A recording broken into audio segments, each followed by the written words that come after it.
નવું વર્ષ સર્વને સારું નીવડે એવી શુભેચ્છા. આ વર્ષે લોકો ખૂબ જ ઝઝૂમી રહ્યા છે.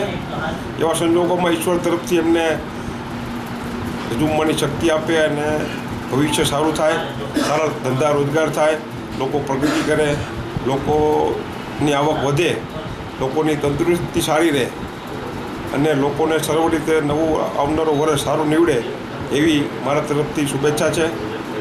ફરીવાર બધા અમરેલી જિલ્લાના તમામ લોકોને મારા તરફથી નૂતન વર્ષ અભિનંદન. Happy new year.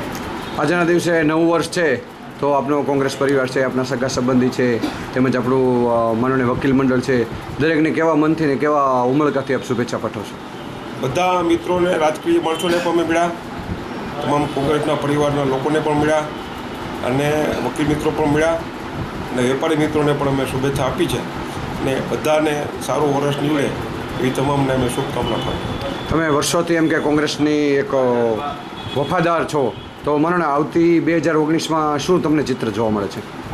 જે પરિસ્થિતિ આ દેશની થઈ રહી છે, તમામ મોરચે સરકાર નિષ્ફળ ગઈ છે.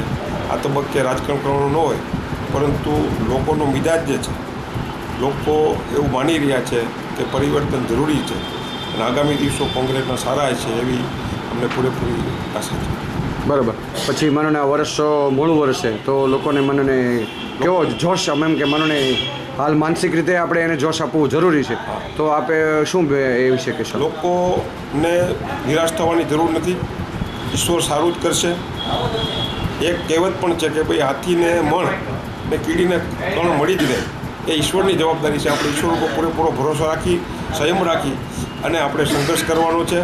ખોટા નિરાશાવાદી થવાની જરૂર નથી.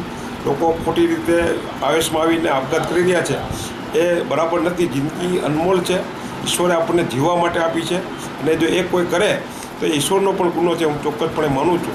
અને સંઘર્ષ સિવાય કોઈ વિકલ્પ નથી. ભવિષ્ય સારું જશે એ આશાએ જ આપણે જીવવું જોઈએ એવી તમામ લોકોને આ તકે વિનંતી કરું. હેપી દિવાળી. હેપી દિવાળી.